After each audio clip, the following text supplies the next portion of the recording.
중환자실 특유의 소독약 냄새와 일정한 간격으로 울리는 기계음이 제 온몸을 짓눌렀습니다.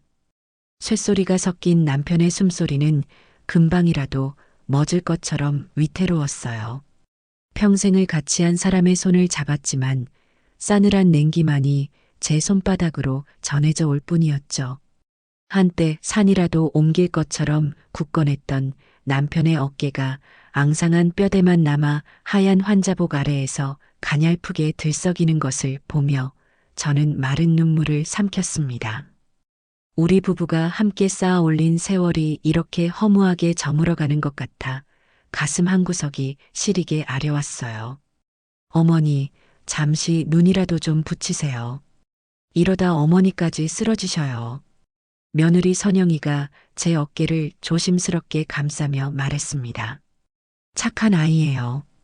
결혼하고 아이가 생기지 않아 소가리를 심하게 했지만 늘 제게는 살갑고 다정한 며느리였습니다.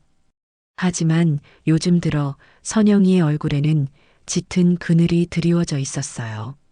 그저 시아버지가 위독해서 생긴 수심이라고 하기에는 어딘가 모르게 위태로워 보였죠. 저는 그런 며느리의 손을 마주 잡으며 작게 고개를 저었습니다. 괜찮다. 저 사람이 저렇게 고생하는데 내가 어찌 발 뻗고 잠을 자겠니? 너라도 가서 좀 쉬어라. 아니에요, 어머니. 저 괜찮아요. 선영이는 제 곁에 자리를 잡고 앉았지만 눈은 불안한 듯 복도 쪽을 향해 있었습니다. 아들 현우 녀석을 기다리는 것이겠죠. 회사 일 때문에 잠시 자리를 비운다던 녀석은 2시간이 넘도록 돌아오지 않고 있었습니다. 아비가 사경을 헤매는 이 와중에 도대체 무슨 일이 그리도 바쁜 것인지. 처음에는 가업을 잇는 아들의 어깨가 무거울 것이라 애써 이해하려 했습니다. 집안의 기둥이 쓰러졌으니 이제 그 모든 짐을 젊은 아들이 짊어져야 한다는 생각에 안쓰러운 마음이 더 컸어요. 하지만 현우의 잦은 외출과 짧은 통화는 제 마음속에 작은 의심의 씨앗을 심기에 충분했습니다. 한참의 시간이 흘렀을까 드디어 현우가 모습을 드러냈어요. 값비싼 정장에서는 희미하게나마 향수 냄새가 풍겨왔습니다. 제가 아는 아들의 향취가 아니었어요. 어딘가 달콤하면서도 아찔한 젊은 여인의 것이 분명한 향이었습니다.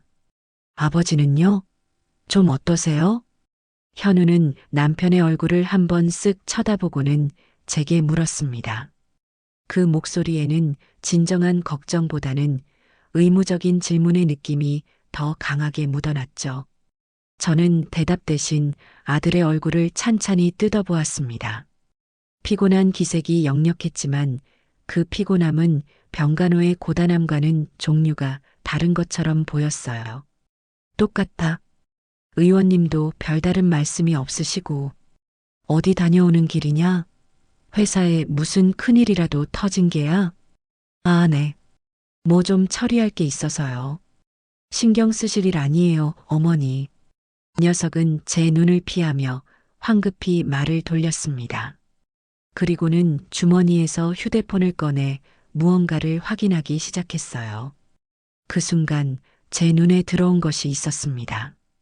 현우의 와이셔츠 깃에 희미하게 묻어있는 붉은 자국. 처음에는 무엇인지 몰랐지만 자세히 보니 여자의 입술 자국과 비슷했습니다. 심장이 쿵 하고 내려앉는 기분이었어요. 설마 아닐 것이라고. 제 아들이 그럴 리가 없다고 수없이 되뇌었지만 한번 피어오른 의심은 검은 연기처럼 제 마음속을 가득 채우기 시작했습니다. 저는 더는 아무것도 묻지 않았습니다. 대신 조용히 일어나 잠시 바람 좀 쐬고 오겠다며 자리를 피했어요. 병원 주차장으로 내려가 아들의 차를 찾았습니다. 혹시나 하는 마음에 조수석 문을 열어보았죠. 역시나였습니다. 시트에는 제가 모르는 긴 머리카락 한 올이 떨어져 있었고 발 매트 위에는 작은 귀걸이 한쪽이 반짝이고 있었어요. 제 것이나 며느리 선영이의 것이 아닌 화려하고 값싼 디자인의 귀걸이였습니다. 온몸의 피가 차갑게 식는 것 같았습니다. 남편은 병상에서 죽음과 사투를 벌이고 있는데 아들은 다른 여자를 만나고 다닌다. 이 끔찍한 사실을 어떻게 받아들여야 할까요? 저는 차 문에 기댄 채 한참을 서 있었습니다. 분노와 배신감에 눈물이 쏟아질 것 같았지만 이를 악물고 참아냈어요. 지금은 울 때가 아니었습니다. 모든 것을 제 눈으로 똑똑히 확인하기 전까지는 섣불리 판단해서는 안 된다고, 어미인 제가 아들을 믿어주어야 한다고 스스로를 다독였습니다. 그날 이후 저는 현우의 행동을 유심히 살피기 시작했습니다. 이 녀석은 여전히 바쁘다는 핑계로 병원을 자주 비웠고 통화를 할 때면 늘 복도 구석으로 가 소리를 낮춰 이야기했어요. 그럴 때마다 며느리 선영이의 얼굴은 하얗게 질려갔죠. 아, 선영이도 무언가 알고 있구나. 하지만 차마 제게 말을 꺼내지 못하는 것이구나. 저는 짐작할 수 있었습니다. 어쩌면 저 약한 아이는 아들의 협박에 못 이겨 혼자서 모든 고통을 감내하고 있었을지도 모를 일입니다. 며칠이 지난 어느 날 오후 마침 현우가 또다시 급한 회의가 있다며 병원을 나섰습니다. 저는 선영이에게 잠시 남편을 부탁하고는 조용히 아들의 뒤를 쫓았어요. 택시를 타고 현우의 차를 따라가며 제발 제 의심이 틀렸기를, 아들이 정말 회사로 향하는 것이기를 간절히 기도했습니다. 하지만 제 바람은 무참히 짓밟혔습니다. 현우의 차가 멈춘 곳은 회사가 아닌 강남의 한 고급 오피스텔 앞이었어요. 잠시 후 오피스텔 입구에서 젊고 화려한 차림의 여자가 나타나 현우의 차에 올라탔습니다. 멀리서 보아도 한눈에 들어오는 인형 같은 얼굴과 몸매. 제 아들이 저런 여자에게 빠져 가정을, 그리고 죽어가는 아비를 외면하고 있었던 겁니다. 두 사람이 탄 차는 근처의 고급 레스토랑으로 향했습니다. 저는 택시기사에게 근처에 차를 세워달라고 부탁하고 레스토랑 안이 보이는 길 건너편에 자리를 잡았습니다. 창가에 앉은 두 사람은 세상에서 가장 행복한 연인처럼 보였어요. 현우는 여자의 머리를 쓰다듬고 여자는 까르르 웃으며 현우에게 음식을 먹여주었습니다. 그 다정한 모습을 보는 순간 제 안에 무언가가 와르르 무너져 내렸습니다. 그때였습니다. 주머니 속 휴대폰이 요란하게 울리기 시작했어요. 제 오랜 친구였습니다. 정희야, 나다. 지금 통화 괜찮니? 응, 괜찮아. 웬일이야, 이 시간에. 제 목소리가 심하게 떨리고 있다는 것을 느꼈습니다. 친구는 그런 제 상태를 눈치채지 못한 듯 조심스럽게 말을 이어갔어요. 저기, 내가 지금 너한테 할 말이 있는데 이걸 말해야 하나 말아야 하나 한참을 고민했어. 그래도 너는 알아야 할 것 같아서. 무슨 일인데 그래? 괜찮으니 어서 말해봐. 친구는 한참을 망설이다가 며칠 전 백화점 명품관에서 현우를 보았다고 했습니다. 젊은 여자와 팔짱을 꼭 끼고 가방을 고르고 있더라는 것이었죠. 너무 다정해 보여서 차마 아는 척을 할 수가 없었다고, 혹시 내가 사람을 잘못 본 것이 아닌가 싶어 며칠을 끙끙 앓았다고 했습니다. 친구의 말이 끝나자 저는 들고 있던 휴대폰을 떨어뜨릴 뻔했어요. 모든 퍼즐 조각이 맞춰지는 순간이었습니다. 정희야? 여보세요? 괜찮은 거니? 알려줘서 고맙다. 나중에 다시 통화하자. 저는 겨우 힘을 내어 대답하고는 전화를 끊었습니다. 그리고 다시 레스토랑 안을 바라보았어요. 현우는 마침 주문한 명품 가방이라도 되는 듯 여자에게 예쁜 상자를 건네고 있었습니다. 상자를 받아든 여자는 기쁨에 겨워 현우의 뺨에 입을 맞추었죠. 그 모습을 보고 있자니 헛웃음이 터져 나왔습니다. 남편의 병원비와 회사 운영 자금 때문에 제 소유의 작은 건물까지 처분해야 하나 고민하고 있던 이 시점에 제 아들은 아버지의 목숨값이나 다름없는 돈으로 다른 여자의 환심을 사고 있었던 겁니다. 더는 보고 있을 수가 없었습니다. 저는 천천히 몸을 돌려 병원으로 향하는 택시를 다시 잡아탔어요. 차창 밖으로 빠르게 스쳐 지나가는 도시의 풍경이 마치 다른 세상의 이야기처럼 느껴졌습니다. 병실에 도착하니 선영이가 수척해진 얼굴로 저를 맞았습니다. 제가 아무 말 없이 남편의 침대 곁으로 가자 선영이가 조심스럽게 물었어요. 어머니, 안색이 안 좋으세요. 어디 편찮으신 거예요? 저는 그런 며느리의 얼굴을 가만히 바라보았습니다. 너는 어디까지 알고 있느냐? 얼마나 오랫동안 혼자서 이 모든 고통을 참고 있었느냐? 묻고 싶은 말이 너무나도 많았지만 지금은 때가 아니었습니다. 저는 그저 선영이의 손을 한번 꾹 잡아주고는 남편의 곁에 앉아 앙상한 손을 다시 잡았습니다. 배신감에 떨리던 제 마음이 남편의 차가운 손을 잡자 거짓말처럼 차분하게 가라앉았어요. 이 사람, 평생을 가족을 위해 헌신한 이 사람을 위해서라도 저는 무너질 수 없었습니다. 제 아들이 저지른 이 끔찍한 잘못을 제가 어미로서 바로잡아야만 했습니다.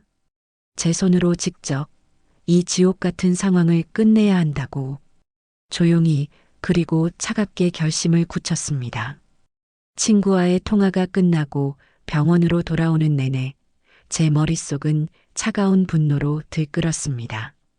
레스토랑 창가에서 웃고 떠들던 아들의 얼굴과 그 옆에 앉아있던 여자의 얼굴이 번갈아 떠올랐어요. 그 순간의 모든 것이 슬로 모션처럼 재생되는 듯 했습니다.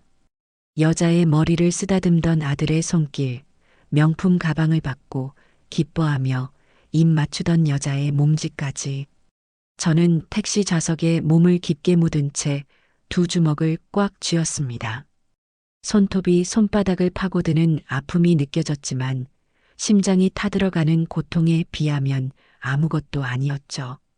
병실에 들어서자 선영이가 걱정스러운 얼굴로 다가왔지만 저는 애써 태연한 표정을 지으며 괜찮다고 말했습니다.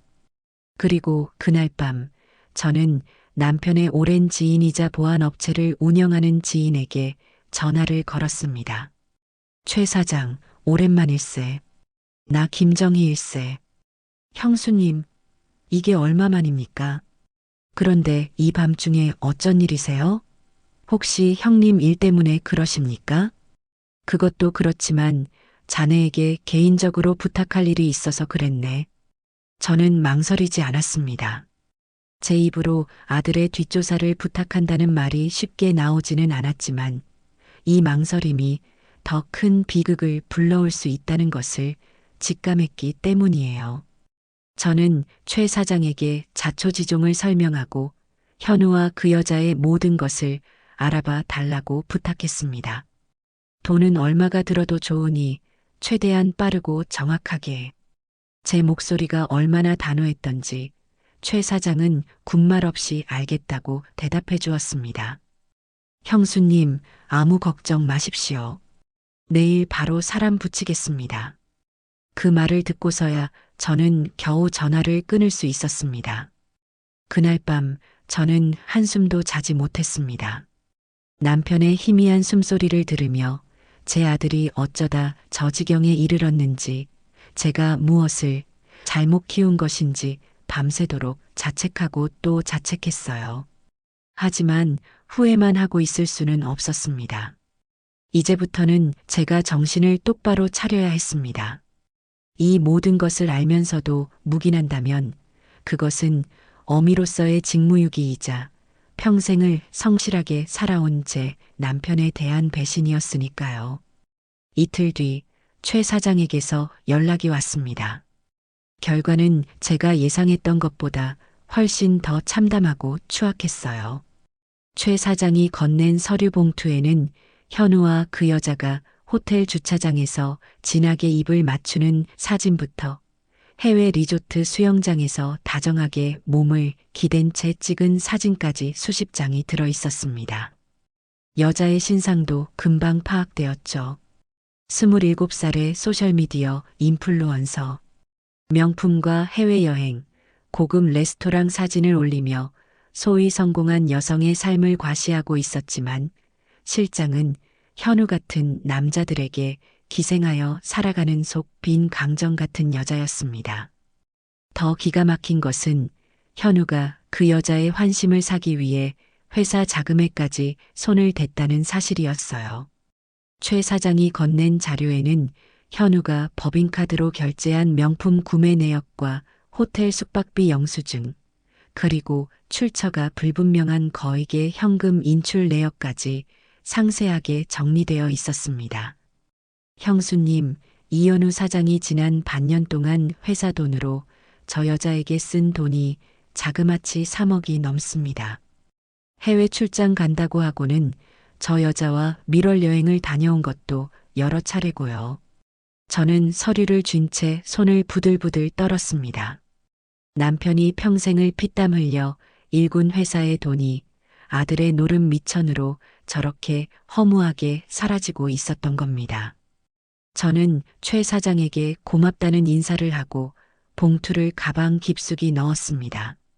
증거는 충분했어요. 이제 아들에게 마지막 기회를 줄 차례였습니다. 저는 일부러 선영이를 집으로 보내 쉬게 하고 현우에게 전화를 걸어 지금 당장 병원으로 오라고 했습니다. 제 목소리가 평소와 다르다는 것을 느꼈는지 현우는 군말 없이 30분 만에 병실로 달려왔어요. 어머니, 무슨 일이세요? 아버지 상태가 갑자기 안 좋아지신 거예요? 저는 대답 대신 녀석을 병원 옥상으로 데리고 올라갔습니다. 차가운 밤바람이 제 뺨을 스쳤지만 오히려 정신이 맑아지는 기분이었어요. 저는 잠시 도시의 야경을 바라보다가 천천히 입을 열었습니다. 현우야, 너에게 아비는 어떤 사람이냐? 그리고 이 어미는, 네 아내 선영이는 또 어떤 존재인 게야? 어머니, 갑자기 무슨 말씀이세요? 묻는 말에나 대답해. 지금 네 눈에 우리 가족이 보이기는 하는 거니? 제 차가운 음성에 현우는 당황한 기색이 역력했습니다. 하지만 녀석은 여전히 제 눈을 피하며 변명하기에 급급했죠. 어머니, 제가 요즘 회사 일 때문에 얼마나 힘든지 모르셔서 그래요. 아버지 쓰러지시고 모든 짐이 저한테 몰리니까 저도 죽을 맛이라고요. 그 말을 듣는 순간 저는 더 이상 참을 수가 없었습니다. 그래서 그 힘든 짐을 덜기 위해 다른 여자 품에 안겨서 위로라도 받았다는 게냐? 제 고함에 현우의 얼굴이 하얗게 굳었습니다. 어머니, 그게 무슨... 말을 더듬는 녀석을 향해 저는 가방에서 사진 몇 장을 꺼내 던졌습니다. 바닥으로 흩어지는 사진들을 본 현우의 눈이 경악으로 물들었어요. 이래도 발뺌할 셈이야? 네 아비가 병상에서 죽어가고 있는데 그 돈으로 젊은 여자의 명품 가방이나 사주고 호텔을 드나드는 게 네가 말하는 가장의 무게라는 것이냐? 어머니, 이건 오해세요. 저 여자는 사업상 만나는 파트너일 뿐이라고요. 뻔뻔한 변명에 실소마저 터져나왔습니다. 저는 현우에게 한 걸음 더 다가가 싸늘하게 말했어요. 좋다. 마지막 기회를 주마. 지금 당장 그 여자애 정리하고 네 가정으로 돌아와. 그리고 아버지 돌아가시는 날까지 여기서 속죄하는 마음으로 간호해. 그렇게만 한다면 어미인 내가 오늘 본 것은 전부 묵어주겠다. 제 말에 현우는 잠시 흔들리는 듯 보였습니다. 하지만 그것도 잠시, 녀석은 이내 고개를 들고 제게 말했죠. 어머니, 시간을 좀 주세요. 제가 다 알아서 정리할게요. 회사에 정말 중요한 계약이 걸려 있어서 제가 이렇게 발이 묶여 있으면 다 망가진다고요. 그 순간 제 휴대폰이 짧게 울렸습니다. 최 사장이 보낸 문자 메시지였어요. 거기에는 현우와 그 내연녀의 이름으로 예약된 동남아행 비행기 티켓 사진이 첨부되어 있었습니다. 출발은 바로 오늘 밤 11시. 모든 희망과 기대가 산산조각 나는 순간이었습니다. 저는 더 이상 아무 말도 하지 않았습니다. 이 아들은 이미 제 아들이 아니었습니다. 아비의 목숨보다 자신의 쾌락과 욕망이 더 중요한 짐승일 뿐이었죠. 그래, 네가 알아서 하려무나. 다만 오늘 네가 한 선택을 평생 후회하게 될 것이라는 것만 알아둬라. 저는 차갑게 말하고 옥상을 내려왔습니다. 병실로 돌아오니 남편의 상태가 급격히 나빠져 있었어요. 의사와 간호사들이 분주하게 움직이고 있었고 모니터의 수치는 위태롭게 오르내리고 있었습니다. 의사가 저를 조용히 불러 마음의 준비를 하라고 말했습니다. 저는 고개를 끄덕이고 남편의 침대 곁으로 다가갔어요. 그리고는 거친 숨을 몰아쉬는 남편의 손을 꼭 잡았습니다. 제 눈에서는 눈물 한 방울 나오지 않았어요. 대신 저는 남편의 귓가에 조용히 속삭였습니다. 여보, 이제 고생 그만하고 편히 가세요. 남은 일은 제가 다 알아서 할게요. 당신 이름에 먹칠한 놈, 제가 반드시 바로잡아 놓을게요. 아무 걱정 말고 먼저 가서 편히 쉬고 계세요. 제 말이 들렸던 걸까요? 남편은 제 손을 미약하게 한번 쥐고는 이내 길고 평온한 숨을 내쉬며 조용히 눈을 감았습니다. 평생의 동반자를 떠나보내는 그 순간 제 마음속에는 슬픔보다 더 큰 어떤 결심이 자리 잡고 있었습니다. 복수라고 하기에는 너무나도 성스러운 정의 구현이라는 이름의 차가운 결심이었습니다. 남편의 장례식은 아들의 가증스러운 위선으로 가득 찬 한편의 연극과도 같았습니다. 현우는 상주랍시고 영정사진 앞에서 목 놓아 울부짖으며 조문객들의 등을 두드리게 했습니다. 아비의 임종조차 지키지 못한 녀석이 슬픔에 겨워 몸도 제대로 가누지 못하는 연기를 하는 것을 보고 있자니 속에서 천불이 끓어올랐어요. 하지만 저는 묵묵히 제 자리를 지켰습니다. 슬픔에 잠긴 미망인의 역할을 충실히 해내면서 차가운 눈으로 아들의 모든 위선을 하나하나 가슴에 새겼습니다. 선영이는 아무것도 모른 채 그저 남편의 행동이 뒤늦은 회한과 죄책감 때문일 것이라 믿는 듯 슬픈 눈으로 현우의 등을 쓸어주고 있었죠. 저 가여운 아이를 위해서라도 저는 이 연극을 서둘러 끝내야만 했습니다. 장례 절차를 모두 마치고 며칠이 흐른 뒤 저는 선영이를 집으로 불렀습니다. 오랜만에 돌아온 집은 남편의 온기가 사라져 낯설고 휑하게 느껴졌어요. 저는 선영이를 거실 소파에 앉히고 따뜻한 차를 한 잔 내주었습니다. 아무 말 없이 차를 마시는 며느리의 얼굴은 여전히 수심으로 가득 차 있었죠. 저는 잠시 망설이다가 최 사장에게서 받은 서류 봉투를 테이블 위에 올려놓았습니다. 선영아, 이걸 한번 보렴. 선영이는 의아한 표정으로 봉투를 열었습니다. 그리고 그 안에 담긴 사진들을 보는 순간 아이의 얼굴이 새하얗게 질리기 시작했어요. 손에 들고 있던 찻잔을 떨어뜨릴 뻔한 것을 제가 겨우 붙잡아 주었습니다. 선영이의 동그란 눈에서는 이내 굵은 눈물방울이 쉴 새 없이 흘러내렸습니다. 어머니, 죄송해요. 정말 죄송해요. 아이는 제게 용서를 빌며 오열했습니다. 저는 그런 선영이의 등을 조용히 쓸어주며 기다렸어요.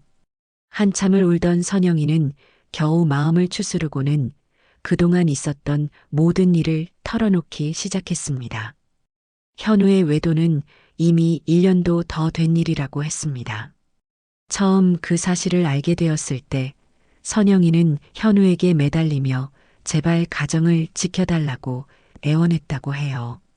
하지만 현우는 오히려 아이도 낳지 못하는 주제에 어디서 큰 소리냐며 폭언을 퍼부었고 만약 이 사실을 외부에 알리면 가만두지 않겠다고 협박까지 했다고 합니다. 친정에 알려 도움을 청하려 해도 평생을 어렵게 살아온 부모님께 짐이 될 수 없어 혼자서 모든 고통을 끌어안고 있었다는 것이었어요. 제가 너무 한심하죠, 어머니. 그냥 조용히 참고 살면 언젠가는 남편이 돌아올 거라고 그렇게 바보 같은 희망을 품고 있었어요. 저는 우는 며느리를 가만히 끌어안았습니다. 한심한 것이 아니라 너무나도 안쓰럽고 가여웠어요. 제 아들이라는 작자가 한 여자의 인생을 얼마나 철저하게 짓밟아 놓았는지 깨닫는 순간 분노는 극에 달했습니다. 저는 선영이의 눈물을 닦아주며 단호하게 말했습니다. 선영아, 이제부터는 내 말만 듣거라. 너는 더 이상 그놈의 아내가 아니라 내 딸이다. 내가 너를 지켜줄 것이야. 그러니 너는 아무 걱정 말고 이혼할 준비만 하렴. 어머니 하지만 제가 어떻게 해. 못할 것 없다. 내가 다 알아서 할 것이니 너는 그저 마음만 굳게 먹으면 돼. 알겠니?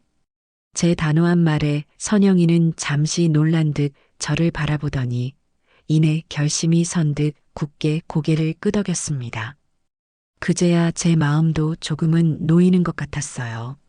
다음 날 저는 남편의 유산을 정리하기 위해 수소문 끝에 젊고 유능하다는 변호사를 찾아갔습니다. 그의 이름은 박민준. 서초동의 낡은 건물에 자리한 그의 사무실은 작고 소박했지만 단정하게 정돈된 모습에서 그의 성품을 엿볼 수 있었죠.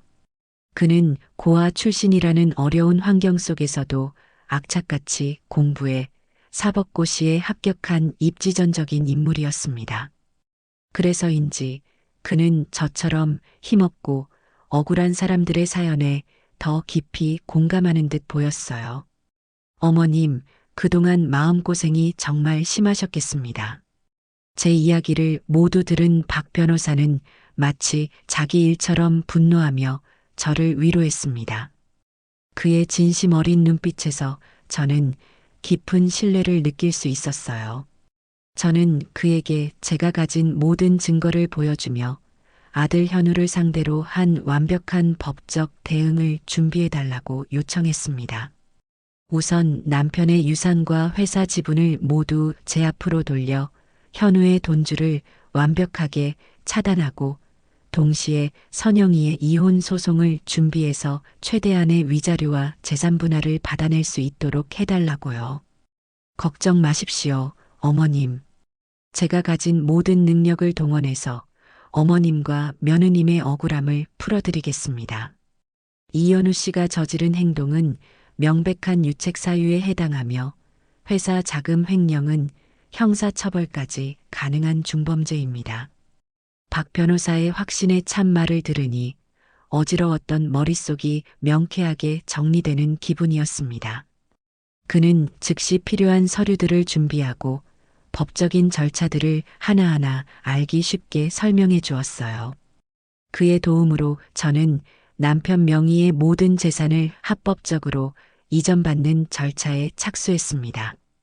또한 현우가 더 이상 회사 자금에 손을 댈 수 없도록 긴급 이사회를 소집하여 제 아들을 대표이사 직에서 해임하고 제가 그 자리를 대신하기로 결정했습니다. 이 모든 과정은 박 변호사의 치밀한 조언 아래 일사천리로 진행되었어요. 며칠 후 저는 박 변호사와 함께 선영이를 다시 만났습니다. 박 변호사는 선영이에게 이혼 소송 절차와 앞으로 우리가 확보해야 할 증거들에 대해 차분하게 설명해 주었습니다. 처음에는 변호사라는 존재 자체를 어려워하던 선영이도 자신을 진심으로 위하는 박 변호사의 따뜻한 태도에 조금씩 마음을 여는 듯 보였어요. 김선영 씨, 더 이상 혼자서 아파하지 마세요. 이제 저희가 함께 싸워드릴 겁니다. 선영 씨는 그냥 잃어버렸던 자신의 인생을 되찾을 준비만 하시면 됩니다. 박 변호사의 격려에 선영이의 눈시울이 다시 붉어졌습니다. 하지만 그 눈물은 이전의 절망과 슬픔의 눈물이 아닌 새로운 희망과 용기의 눈물처럼 보였습니다. 저는 두 사람의 모습을 흐뭇하게 바라보며 반격의 칼날이 잘 벼려지고 있음을 직감했습니다. 이제 아들이 동남아의 낙원에서 흥청망청 돌아오기만 하면 이 모든 것을 끝낼 수 있을 겁니다. 남편의 장례식장에서 보았던 아들의 위선적인 눈물을 이번에는 진짜 피눈물로 바꿔줄 차례였으니까요. 일주일간의 달콤한 여행을 마치고 돌아온 현우는 제게 전화를 걸어왔습니다. 목소리에는 일말의 죄책감도 없이 오직 짜증과 불만만이 가득 차 있었죠. 어머니, 회사 법인카드가 정지되었던데 무슨 일이에요? 그리고 제 대표이사 직인을 왜 마음대로 가져가세요? 뻔뻔함이 하늘을 찌르는 그 목소리에 저는 차분하게 대답했습니다. 할 말 있으니 집으로 들어오너라. 1시간쯤 지났을까 현우가 잔뜩 인상을 쓴 채 집으로 들어섰습니다. 거실 소파에 앉아있는 저를 보더니 다짜고짜 따지기 시작했어요. 어머니, 지금 이게 다 뭐예요? 아버지가 돌아가신 지 얼마나 되었다고 벌써부터 유산 문제로 이러시는 겁니까? 제가 장남이고 이 집안의 기둥인데 저를 이렇게 무시하시면 어떡해요? 저는 말없이 차를 한 모금 마시고는 현우를 똑바로 쳐다보았습니다. 네가 이 집안의 기둥이라고? 기둥은 진작에 썩어 문드러졌는데 내가 모르고 있었구나. 네 아비가 평생을 바쳐 세운 기둥을 좀먹은 게 바로 너라는 벌레인 줄도 모르고 말이다. 제 싸늘한 말투에 현우는 순간 말을 잃었습니다. 저는 테이블 위에 미리 준비해둔 서류들을 하나씩 펼쳐놓기 시작했어요. 현우와 내 연녀의 사진, 호텔 영수증, 명품 구매 내역, 그리고 회사 자금 횡령 내역이 담긴 회계 장부까지. 이게 다 뭔지 네 눈으로 직접 똑똑히 보거라. 네가 그동안 무슨 짓을 하고 다녔는지. 서류들을 확인한 현우의 얼굴은 하얗게 질리다 못해 파랗게 변해갔습니다. 동공은 걷잡을 수 없이 흔들렸고 입술은 바싹 말라붙어 있었죠. 어머니, 이건 다 조작된 거예요. 누가 어머니한테 이런 걸로 이간질을 하는 거예요. 조작? 그럼 네가 저 여자애랑 동남아에 가서 뒹굴다 온 것도 조작이라는 게냐? 네 아비가 숨을 거두던 그 시간에 네가 다른 여자와 놀아난 것도 거짓이라는 게냐? 제 호통의 현우는 결국 소파에 주저앉고 말았습니다. 모든 것을 알고 있다는 제 기세에 눌려 더 이상 변명할 엄두조차 내지 못하는 듯 보였어요. 저는 마지막 서류 봉투를 꺼내 녀석의 앞에 던졌습니다.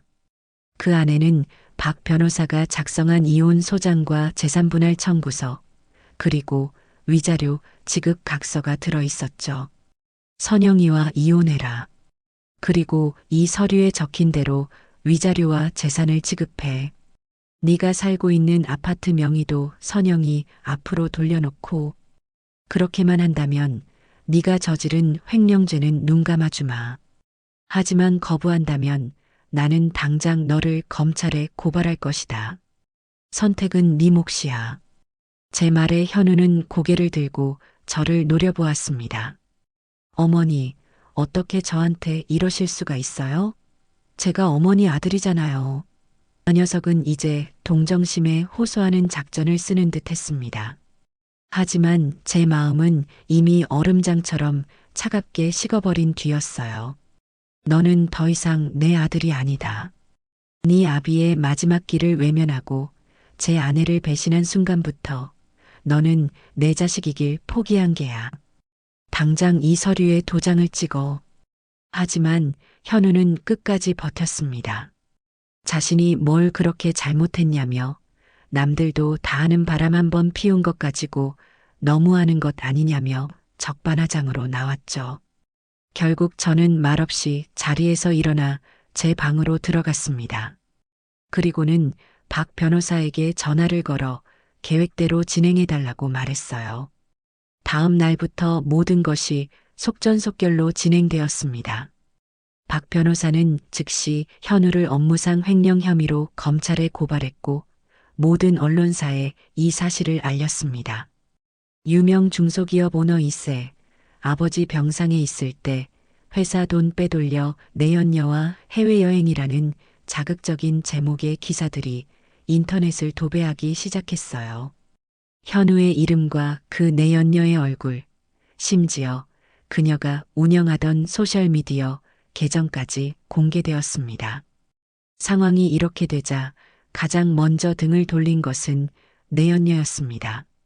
현우의 돈줄이 막히고 사회적으로 매장당할 위기에 처하자 그녀는 모든 잘못을 현우에게 떠넘기기 시작했어요. 자신은 유부남인 줄 몰랐다. 현우가 끈질기게 접근해서 어쩔 수 없이 만났다며 거짓 인터뷰를 하고 자신에게 유리한 증거라며 현우와 나눈 메시지들을 공개하기까지 했습니다. 그야말로 진흙탕 싸움이었죠. 회사는 발칵 뒤집혔고 거래처들은 줄줄이 계약을 파기했습니다. 현우는 검찰 조사를 받게 되었고 출국금지 조치까지 내려졌습니다. 그가 가진 모든 것을 한순간에 잃게 된 것이죠. 사면 초가에 몰린 현우는 결국 제게 다시 연락해 왔습니다. 전화를 받자 수화기 너머로 녀석의 처절한 울음소리가 들려왔어요. 어머니, 제가 잘못했어요. 제발 한 번만 용서해 주세요. 제발 고소 좀 취하해 주세요. 네. 저는 아무 대답도 하지 않았습니다. 그저 조용히 듣고만 있었죠. 한참을 울며불며 매달리던 현우는 제 반응이 없자 결국 모든 것을 포기한 듯 말했습니다. 알겠어요. 어머니 말씀대로 다 할게요. 이혼 서류 어디로 보내면 돼요? 모든 것은 제 뜻대로 되었습니다. 며칠 후 박 변호사의 사무실에서 현우와 마주 앉았습니다. 불과 열흘 전만 해도 세상을 다 가진 듯 오만하던 녀석은 이제 모든 것을 잃고 초라하게 무너져 내린 모습이었습니다. 현우는 아무 말 없이 제가 내민 모든 서류에 순순히 도장을 찍었습니다. 선영이에게 아파트와 상당한 액수의 위자료를 지급하고 향후 일체의 상속권을 포기하겠다는 각서까지. 모든 절차가 끝나고 저는 자리에서 일어났습니다. 단 한 번도 아들의 얼굴을 쳐다보지 않았어요. 사무실을 나서기 전 저는 마지막으로 한마디를 던졌습니다. 이것으로 너와 나의 인연은 끝이다. 이제부터는 네 인생, 네가 알아서 살아나가거라. 그 말을 끝으로 저는 뒤도 돌아보지 않고 사무실을 나왔습니다. 밖으로 나오자 기다리고 있던 선영이와 박 변호사가 저를 맞았습니다. 저는 선영이의 손을 꼭 잡으며 말해주었어요. 선영아, 이제 다 끝났다. 너는 자유야. 제 말에 선영이는 그 자리에 주저앉아 한참을 울었습니다. 그동안 억눌려왔던 모든 서름과 아픔을 토해내는 듯한 울음이었죠. 저는 그런 며느리를, 아니, 이제는 제 딸이 된 아이를 따뜻하게 안아주었습니다. 시련의 겨울은 끝났고, 이제 우리에게는 따스한 봄날이 찾아올 것이라 믿어 의심치 않았습니다. 이혼 서류에 도장이 찍히고 현우의 그림자가 법적으로 완벽하게 지워진 그날 이후로 선영이는 며칠 동안 깊은 잠에 빠져들었습니다. 마치 길고 긴 악몽에서 깨어난 사람처럼 아이는 세상 모르고 잠만 잤어요. 저는 그런 아이를 깨우지 않고 그저 조용히 이마에 땀을 닦아주고 얇은 이불을 덮어주었습니다. 그동안 얼마나 마음을 졸이고 얼마나 많은 밤을 눈물로 지새웠을까요? 짓눌렸던 모든 감정들이 한꺼번에 터져나와 아이를 잠의 세계로 이끈 것이겠지요. 저는 죽을 끓여 머리맡에 놓아두고 아이가 스스로 일어날 때까지 묵묵히 기다려 주었습니다. 그것이 제가 해줄 수 있는 유일한 위로라고 생각했어요. 나흘 만에 잠에서 깨어난 선영이는 퉁퉁 부은 얼굴로 저를 보며 멋쩍게 웃었습니다. 어머니, 제가 너무 오래 잤죠. 죄송해요. 저는 괜찮다는 의미로 아이의 머리를 쓰다듬어 주며 따뜻하게 데운 죽을 건넸습니다. 선영이는 말없이 죽을 받아먹기 시작했어요. 한 그릇을 다 비우고 나서야 아이는 비로소 주변을 둘러보았습니다. 이곳은 제가 혼자 살고 있는 집의 작은 방이었죠. 이혼 절차가 마무리된 후 저는 선영이에게 갈 곳이 정해질 때까지 당분간 여기서 함께 지내자고 제안했습니다. 아이는 처음에는 괜찮다며 사양했지만 제 고집을 꺾지는 못했죠. 앞으로 어떻게 할 생각이니? 친정 부모님께는 말씀드렸고 제 질문에 선영이는 고개를 저었습니다. 아직요. 뭐라고 말씀드려야 할지 걱정하실까봐 차마 입이 떨어지지 않아요. 그리고 앞으로 뭘 해야 할지도 솔직히 잘 모르겠어요. 어머니. 아이의 목소리에는 깊은 무력감과 막막함이 묻어났습니다. 결혼 생활 내내 현우와 시댁의 눈치를 보며 자신의 삶을 잃어버린 채 살아왔으니 갑자기 주어진 자유가 오히려 두렵고 낯설게 느껴지는 것이 당연했습니다. 저는 아이를 다그치지 않았어요. 조급하게 생각할 것 없다. 세상 모든 일에는 순서가 있는 법이야. 지금 너에게 필요한 건 앞으로 뭘 할지 계획하는 게 아니라 그동안 고생한 너 자신을 다독여주는 시간이란다. 그러니 아무 생각 말고 여기서 편히 쉬면서 몸부터 추스르렴. 그날부터 저와 선영이의 조용한 동거가 시작되었습니다. 저는 아이에게 어떤 것도 강요하지 않았습니다. 그저 묵묵히 곁을 지켜주었죠. 아침이면 함께 산책을 하고 점심에는 맛있는 음식을 만들어 먹었습니다. 저녁에는 거실에 마주 앉아 텔레비전을 보거나 제가 젊었을 적 이야기를 들려주기도 했어요. 현우에 대한 이야기는 단 한마디도 꺼내지 않았습니다.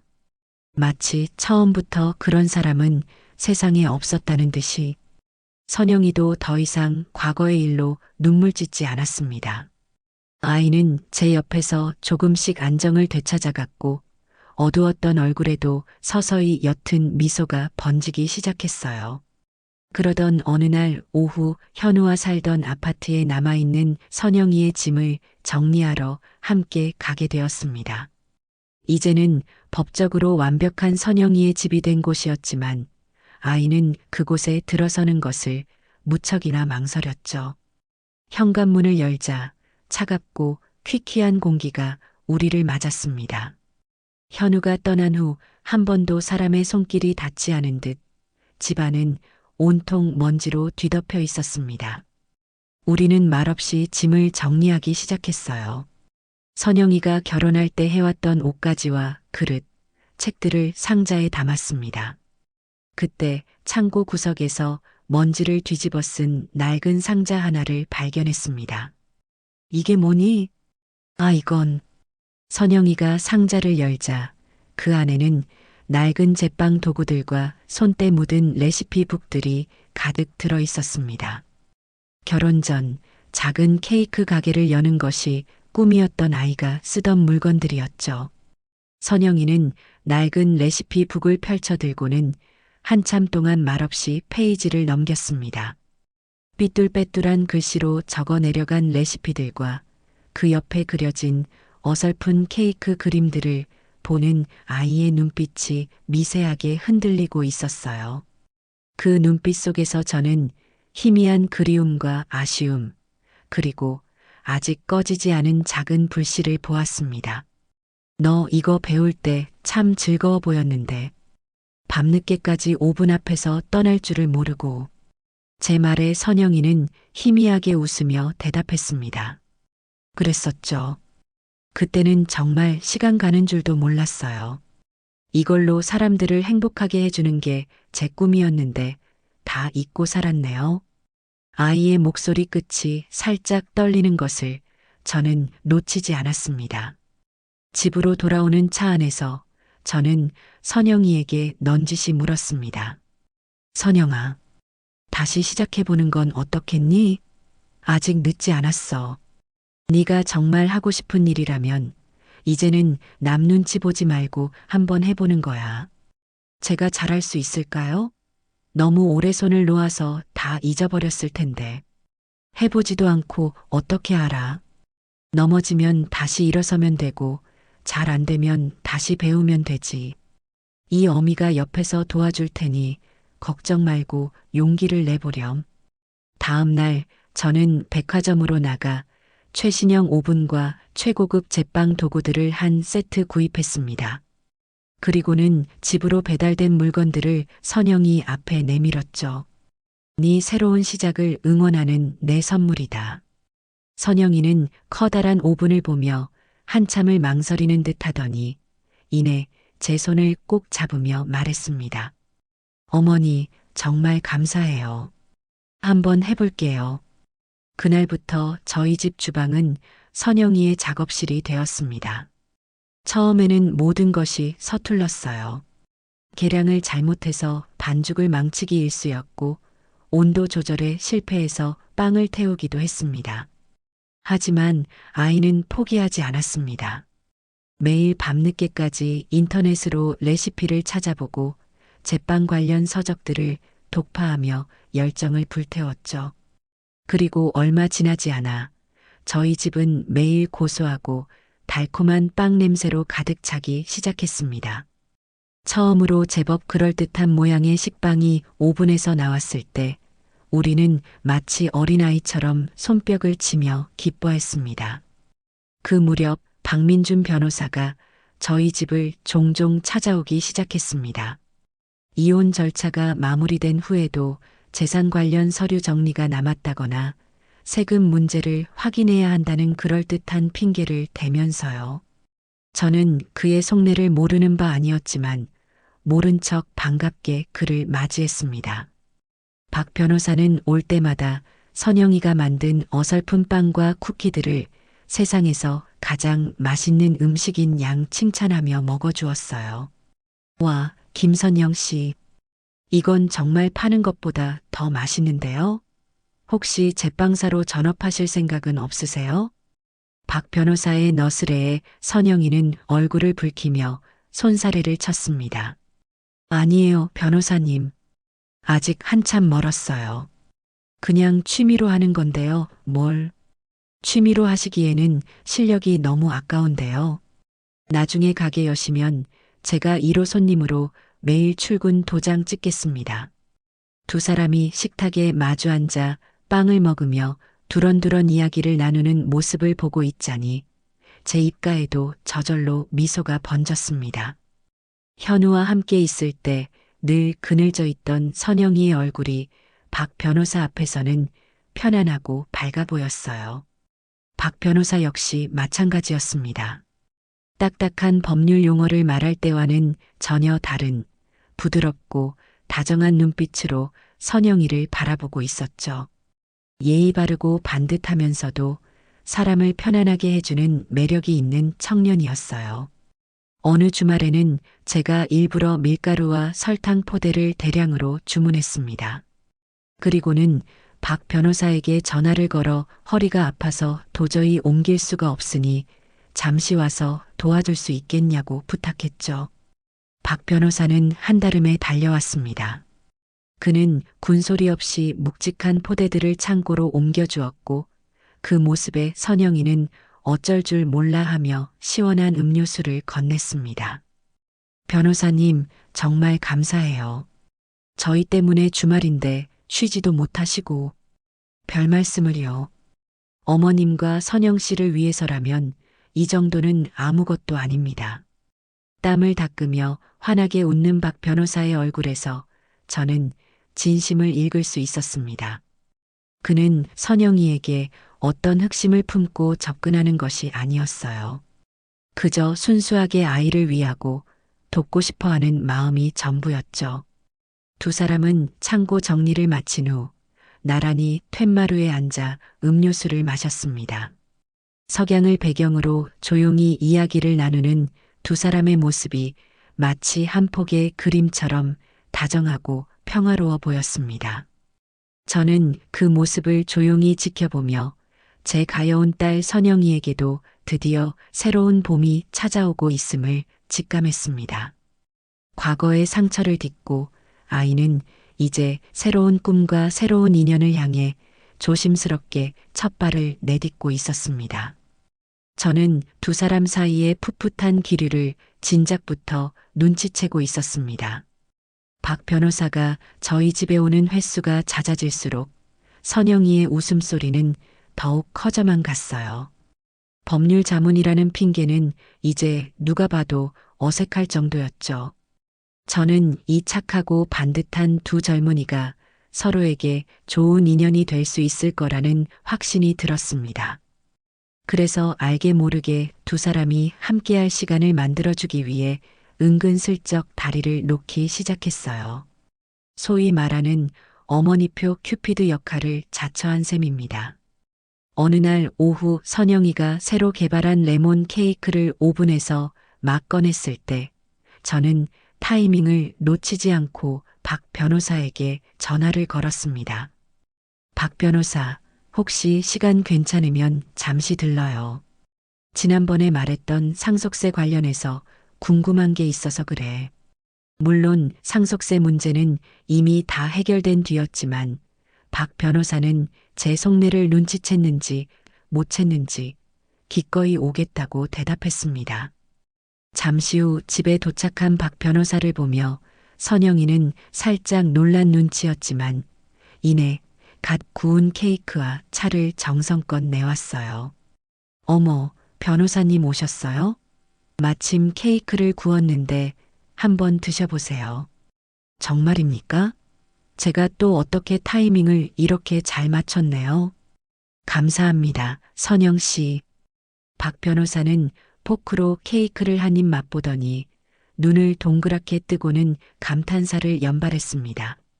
와, 이건 정말 지금까지 제가 먹어본 케이크 중에 단연 최고입니다. 상큼하면서도 부드러운 게 꼭 선영 씨를 닮은 것 같네요. 칭찬에 인색하지 않은 그의 말에 선영이의 두 뺨이 복숭아빛으로 물들었습니다. 저는 슬그머니 자리를 피해주며 말했죠. 나는 뒷마당에 화초들 좀 보고 올 테니 둘이서 차 마시면서 천천히 이야기 나누고 있어요. 두 사람은 제 말에 어색하게 웃으며 고개를 끄덕였습니다. 제가 뒷마당에서 한참 동안 화초를 돌보는 척하는 사이 거실에서는 두 사람의 나지막한 대화 소리와 웃음소리가 간간히 흘러나왔습니다. 이런 식의 우연한 만남은 그 후로도 몇 번이나 더 이어졌습니다. 복잡한 세무 서류를 검토해달라는 핑계로 두 사람을 식탁에 마주 앉히기도 하고 무거운 장을 봐야 한다며 박 변호사의 차를 빌려 함께 마트에 다녀오기도 했어요. 처음에는 어색해하던 두 사람도 함께하는 시간이 길어지면서 눈에 띄게 가까워졌습니다.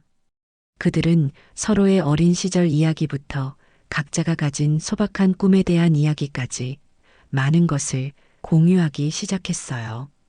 박 변호사는 부모님 없이 친척집을 전전하며 외롭게 자라온 자신의 과거를 담담하게 털어놓았습니다. 그래서 늘 따뜻하고 화목한 가정을 꾸리는 것이 평생의 꿈이었다고 말했죠. 선영이는 그런 그의 아픔에 진심으로 공감하며 위로를 건넸습니다. 그리고 자신 역시 결혼 생활 동안 잃어버렸던 자존감과 꿈을 베이킹을 통해 다시 찾아가고 있다고, 언젠가는 자신만의 작은 가게를 열고 싶다는 소망을 수줍게 고백했습니다. 가게라니 정말 멋진 생각인데요. 선영 씨의 빵이라면 분명히 동네에서 제일 유명한 빵집이 될 거예요. 제가 법률 자문은 물론이고 가게 홍보까지 책임지겠습니다. 박 변호사는 마치 자기 일처럼 기뻐하며 선영이를 응원했습니다. 그 모습을 지켜보던 저는 두 사람의 대화를 듣고 결심을 굳혔어요. 다음 날 저는 선영이와 박 변호사를 불러 모으고는 통장 하나를 내밀었습니다. 선영아, 이건 내가 너에게 주는 투자금이다.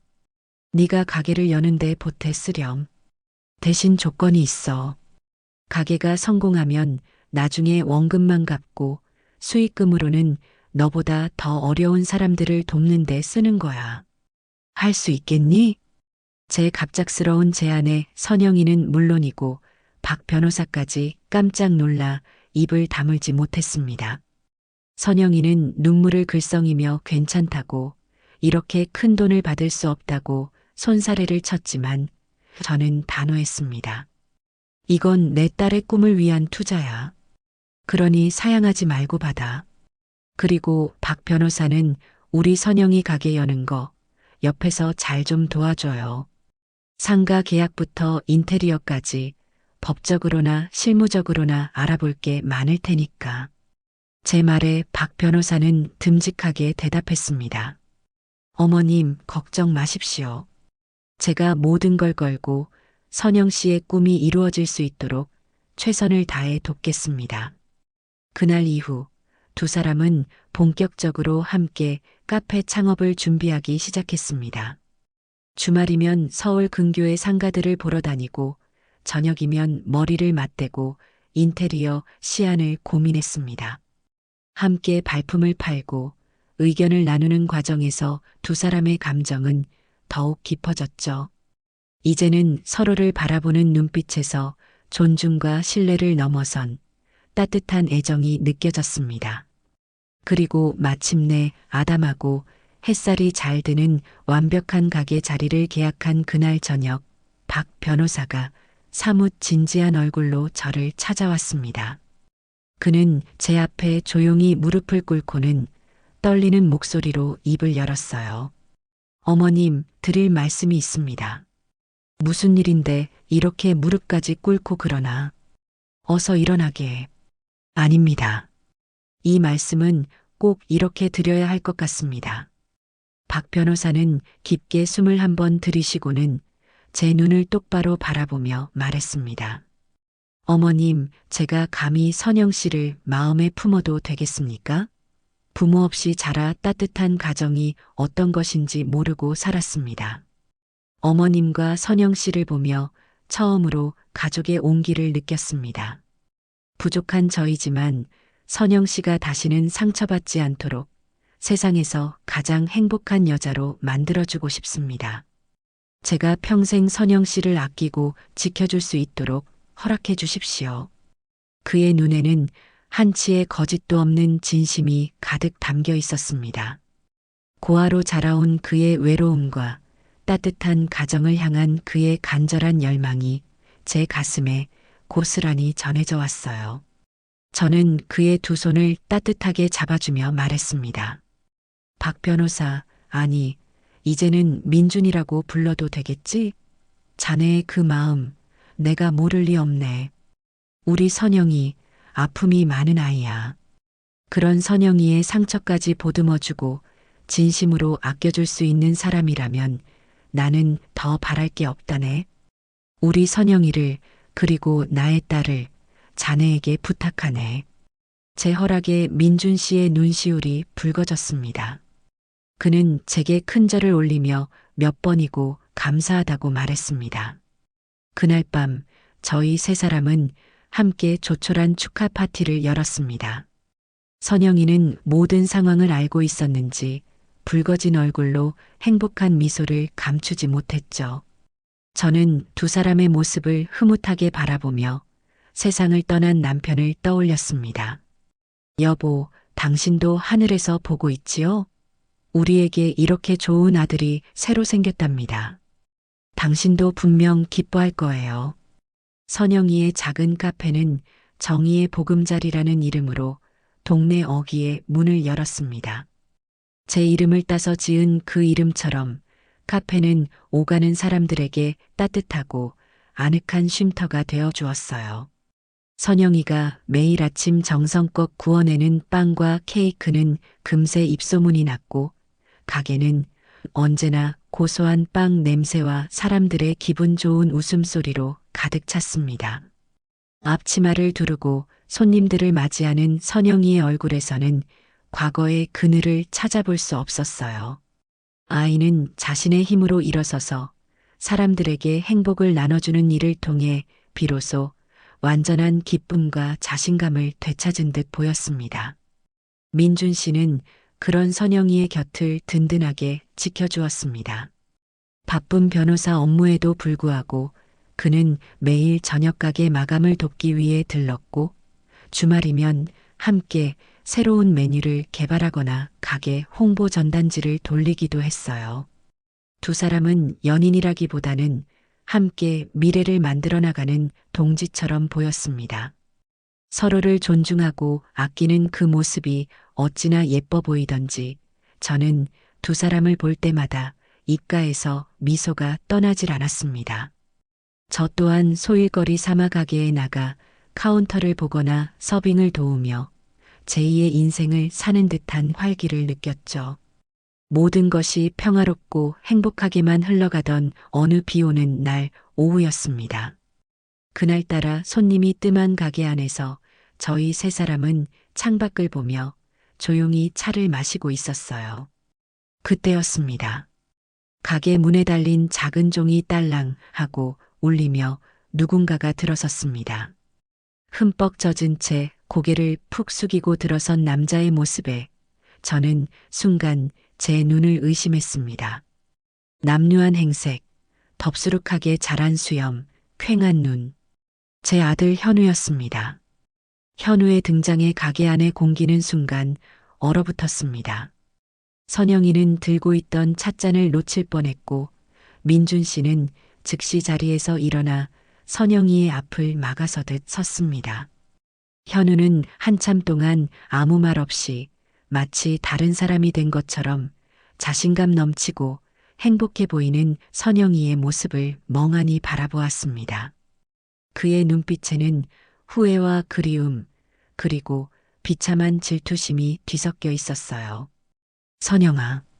한참 만에 현우가 쉰 목소리로 선영이의 이름을 불렀습니다. 그리고는 갑자기 우리 앞으로 다가와 그대로 바닥에 무릎을 꿇었습니다. 갑작스러운 그의 행동에 저와 선영이, 민준 씨는 물론이고 가게 안에 있던 몇 안 되는 손님들의 시선까지 모두 그에게로 쏠렸습니다. 선영아, 내가 잘못했다. 정말 미안해. 내가 정말 죽을 죄를 지었어. 제발 나 한 번만 용서해 주라. 우리 다시 시작하자. 응? 현우는 눈물을 쏟아내며 선영이의 발치에 매달렸습니다. 모든 것을 잃고 나서야 자신이 버린 것들이 얼마나 소중했는지 깨달은 모양이었죠. 하지만 그의 뒤늦은 후회는 너무나도 이기적이고 볼썽사나웠습니다. 선영이는 더 이상 그의 눈물에 흔들리는 약한 여자가 아니었어요. 아이는 차갑게 식은 눈으로 바닥에 엎드린 현우를 내려다보았습니다. 그 눈빛에는 분노나 증오가 아닌 깊은 연민과 경멸이 담겨 있었어요. 일어나세요, 이현우 씨. 선영이의 목소리는 놀라울 정도로 차분하고 단호했습니다. 여기서 이러지 말고 일어나세요. 다른 손님들한테 피해주는 행동이에요. 선영아, 제발 내가 정말 다 잘못했어. 그 여자랑은 진작에 다 끝났어. 나는 너 없으면 안 돼. 우리가 함께한 세월이 있잖아. 제발 나에게 기회를 한 번만 줘. 기회? 선영이는 헛웃음을 터뜨렸습니다. 당신이 버린 게 뭔지 아직도 모르겠어요? 당신은 나 하나만 버린 게 아니에요. 당신은 임종을 앞둔 아버님의 마지막 순간을 버렸고, 당신을 믿었던 어머님의 믿음을 버렸고, 우리 가족 모두를 버렸어요. 당신과 나 사이에는 용서고 뭐고, 이제 아무것도 남아있지 않아요. 여긴 당신이 있을 곳이 아니니 어서 돌아가세요. 선영이의 말이 끝나자마자 옆에 서 있던 민준 씨가 조용히 그녀의 어깨를 감싸주었습니다. 그 모습에 현우의 눈이 번뜩였습니다. 후회로 가득 찼던 그의 얼굴이 순식간에 시커먼 질투와 분노로 물들었어요. 너 뭐야? 너 때문에 선영이가 변했어. 네가 뭔데 내 아내 옆에 서 있는 거야. 이성을 잃은 현우가 벌떡 일어나 선영이의 팔을 거칠게 잡아채려 했습니다. 그 순간 민준 씨가 한 발 앞으로 나서며 현우의 앞을 막아섰습니다. 손대지 마시죠. 김선영 씨는 이제 당신 아내가 아닙니다. 두 남자 사이에 험악한 기운이 감도는 일촉즉발의 상황. 가게 안은 숨막히는 정적으로 가득 찼습니다. 그때 가게 안쪽 휴게실에서 쉬고 있던 제가 문을 열고 나타났습니다. 저는 소란을 듣고 이미 모든 상황을 파악하고 있었죠. 저는 천천히 현우에게로 걸어갔습니다. 제 등장에 현우는 움찔하며 저를 쳐다보았어요.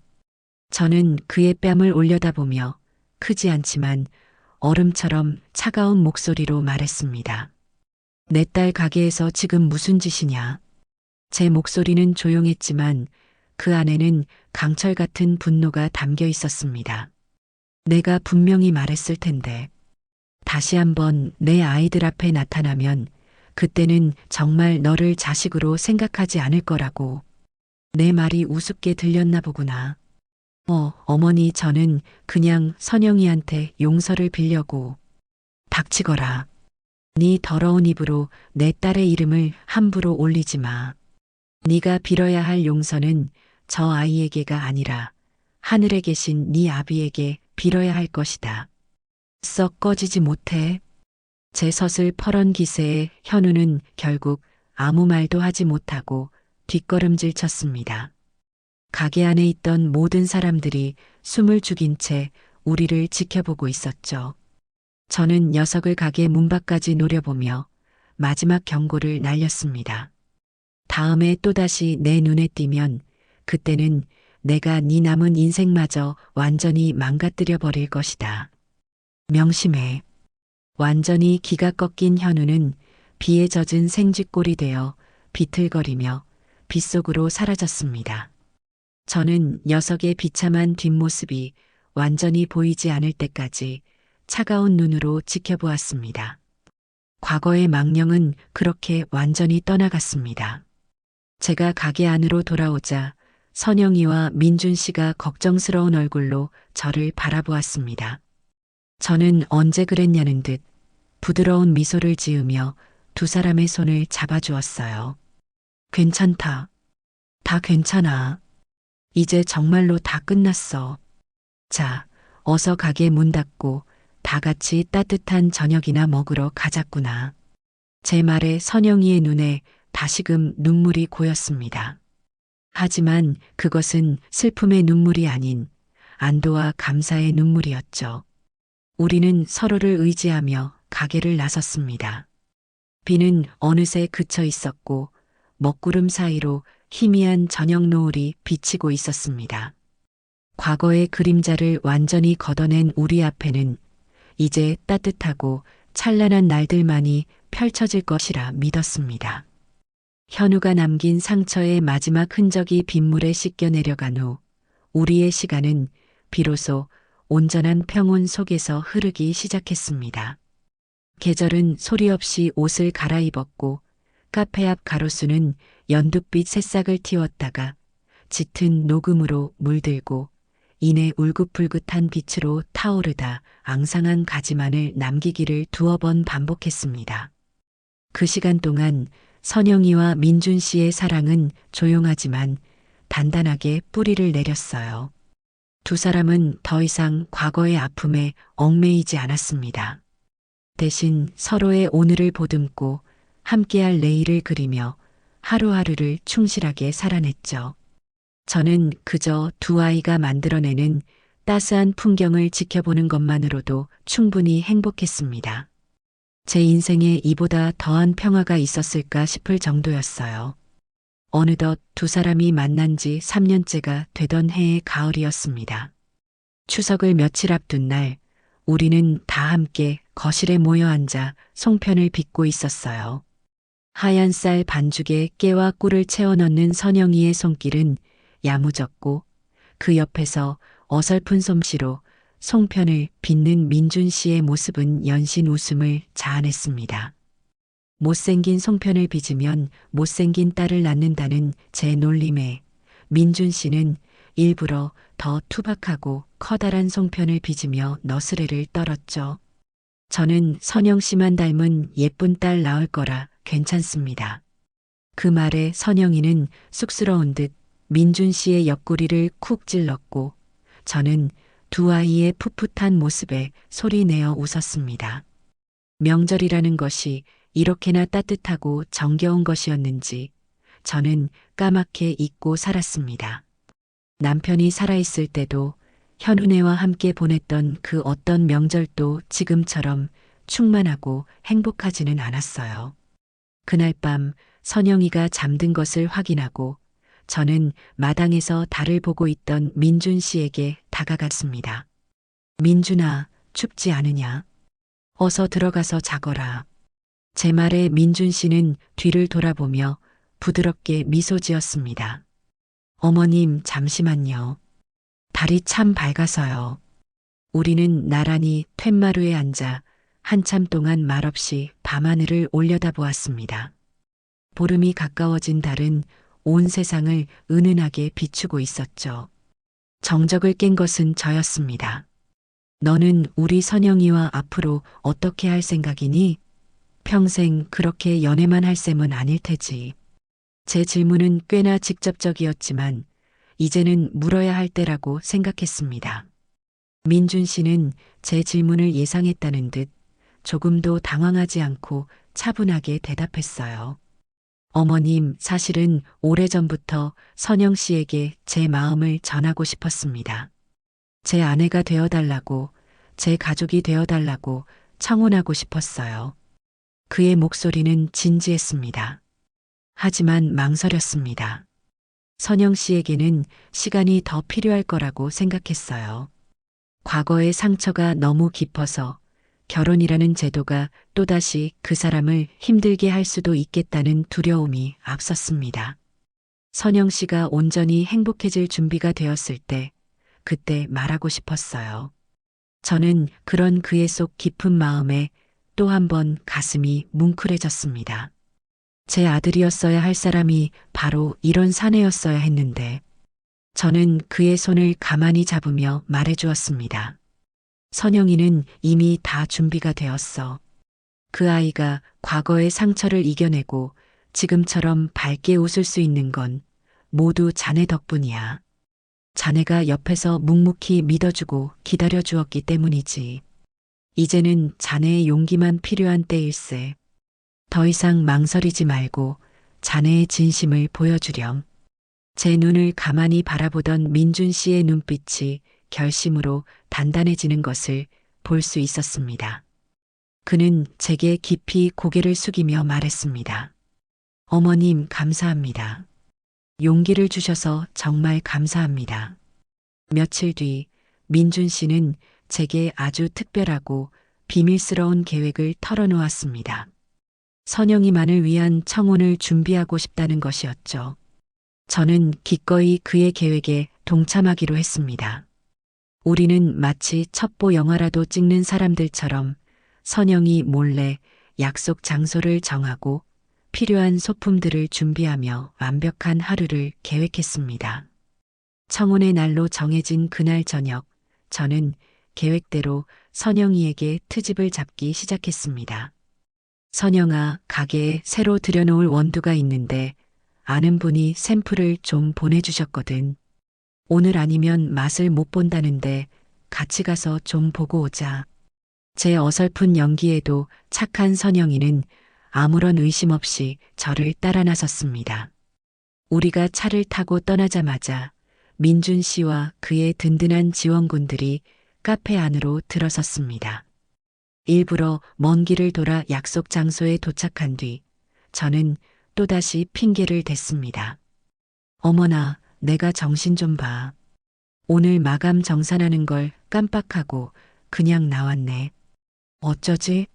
너 먼저 가게에 들어가서 포스기 좀 확인해 주면 안 될까? 나는 차 돌려서 주차하고 바로 뒤따라 갈게. 선영이는 어머니도 참하고 웃으며 차에서 내렸습니다. 그리고 카페 문고리를 잡는 그 순간까지도 자신의 인생에서 가장 빛나는 순간이 기다리고 있다는 것을 전혀 눈치채지 못했죠. 선영이가 문을 열고 들어선 카페는 평소와는 전혀 다른 세상이었습니다. 어두워야 할 내부는 수백 개의 작은 LED 촛불과 천장에 매달린 은하수 조명으로 신비로운 빛을 발하고 있었습니다. 바닥에는 붉은 장미 꽃잎이 융단처럼 깔려 있었고 그 길의 끝에는 민준 씨가 세상에서 가장 멋진 수터 차림으로 서 있었어요. 카페의 스피커에서는 두 사람이 함께 보았던 영화의 사운드 트랙이 잔잔하게 흘러나오고 있었습니다. 선영이는 눈을 동그랗게 뜨고 꿈을 꾸는 듯한 표정으로 그 자리에 얼어붙었습니다. 민준 씨가 천천히 다가가 손을 내밀었습니다. 선영 씨, 많이 놀랐죠? 잠시 저와 함께 걸어줄래요? 그는 선영이의 손을 잡고 꽃잎이 깔린 길을 천천히 걸으며 준비한 이야기를 시작했습니다. 우리가 처음 만났던 날 기억나요? 어머님 사무실에서 처음 선영 씨를 보았을 때 저는 세상의 모든 슬픔을 다 짊어진 듯한 그 눈빛을 잊을 수가 없었어요. 그때 다짐했습니다. 저 사람의 눈에서 눈물이 아니라 웃음을 찾아주고 싶다고. 함께 카페를 준비하며 선영 씨가 조금씩 웃음을 되찾고 자신의 꿈을 향해 나아가는 모습을 보며 저는 기쁨을 느꼈고 동시에 사랑에 빠졌습니다. 그의 목소리는 조금 떨리고 있었지만 그 어떤 말보다 진실하게 들렸습니다. 저는 선영 씨의 아픈 과거까지도 모두 사랑합니다. 하지만 이제는 그 과거가 아닌 저와 함께 만들어갈 미래를 선물하고 싶습니다. 두 사람은 어느새 가게 중앙에 멈춰 섰습니다. 민준 씨는 선영이 앞에 부드럽게 한쪽 무릎을 꿇고 벨벳으로 된 작은 반지 상자를 열었습니다. 그 안에는 소박하지만 햇살처럼 따뜻한 빛을 내는 작은 시트린 반지가 들어 있었어요. 당신의 탄생석이라고 들었습니다. 다이아몬드처럼 화려하지는 않지만 당신처럼 따뜻하고 맑은 이 반지가 당신을 평생 지켜주었으면 좋겠습니다. 민준 씨는 반지를 꺼내 들고 눈물이 가득 고인 선영이의 눈을 바라보며 말했습니다. 김선영 씨, 저의 아내가 되어주시겠습니까? 제 남은 인생 전부를 당신의 행복을 위해 사용할 수 있도록, 제가 당신의 남편이 될 수 있도록 허락해 주시겠어요? 선영이는 흐느끼며 고개를 세차게 끄덕였습니다. 네네, 그럴게요. 민준 씨. 민준 씨가 선영이의 손가락에 반지를 끼워주는 순간 카페 구석에 숨어있던 그의 친구들과 제가 주차장에서 달려와 폭죽을 터뜨리며 환호성을 질렀습니다. 선영이는 그제야 모든 것이 계획된 상황이었음을 깨닫고 눈물 젖은 얼굴로 활짝 웃었습니다. 그날 밤 우리의 작은 카페는 세상 그 어떤 화려한 연회장보다 더 찬란한 사랑과 축복으로 가득 찼습니다. 우리의 결혼 준비는 그날의 청혼처럼 따뜻하고 소박하게 진행되었습니다. 우리는 결혼이라는 형식에 얽매이기보다는 진정한 가족이 되어가는 과정을 즐기기로 했어요. 가장 먼저 한 일은 민준 씨의 가족에게 인사를 드리러 간 것이었습니다. 고아였던 민준 씨에게는 그를 아들처럼 아껴준 보육원의 원장 수녀님과 학창시절 물심양면으로 그를 도와주신 늙은 서점 주인 부부가 유일한 가족이었습니다. 우리는 선영이가 직접 구운 케이크와 제가 정성껏 마련한 선물을 들고 그분들을 찾아뵈었습니다. 원장 수녀님은 민준 씨의 손을 잡고 눈물을 흘리셨고 서점 주인 할아버지는 우리 아들이 드디어 장가를 가는구나 하며 껄껄 웃으셨습니다. 그분들은 선영이를 친딸처럼 따뜻하게 맞아주었고 우리는 진짜 가족이 된 듯한 충만함을 느꼈습니다. 선영이의 웨딩드레스는 화려함보다는 단아함을 기준으로 골랐습니다. 몇 군데의 드레스숍을 돌아다닌 끝에 우리는 목까지 올라오는 레이스와 긴 소매가 고전적인 아름다움을 자아내는 드레스를 선택했습니다. 그 드레스를 입고 커튼 뒤에서 나타난 선영이의 모습을 보는 순간 저는 저도 모르게 탄성을 질렀습니다. 마치 동화 속 공주님처럼 아이는 눈부시게 아름다웠어요. 하지만 그 아름다움은 값비싼 보석이나 화려한 장식이 아닌 아이의 내면에서부터 흘러나오는 자신감과 행복함이 만들어내는 빛이었습니다. 결혼식은 가을의 끝자락, 낙엽이 곱게 물든 작은 숲속 레스토랑에서 열렸습니다. 우리는 소수의 하객만을 초대해 진심 어린 축복 속에서 두 사람의 시작을 기념하기로 했어요. 결혼식 당일 아침, 저는 떨리는 손으로 선영이의 머리에 작은 면사포를 꽂아주었습니다. 거울 속에 비친 제 딸의 모습을 보니 만감이 교차했습니다. 이 아이가 처음 우리 집에 시집 오던 날, 그리고 절망 속에서 이혼 서류에 도장을 찍던 날, 그리고 오늘 새로운 행복을 향해 발을 내딛는 이 순간까지 모든 순간들이 주마등처럼 스쳐 지나갔습니다. 저는 선영이의 어깨를 감싸 안으며 말해주었습니다. 내 딸 정말 예쁘구나. 오늘 세상에서 가장 행복해야 한다. 식이 시작되고 저는 선영이의 손을 잡고 버진 로드를 함께 걸었습니다. 한 걸음 한 걸음 내디딜 때마다 가슴 벅찬 감정이 차올랐습니다. 길의 끝에는 민준 씨가 세상 가장 든든하고 행복한 미소로 우리를 기다리고 있었습니다. 저는 민준 씨에게 선영이의 손을 건네주며 아비의 마음으로 그리고 어미의 마음으로 두 사람을 축복했습니다.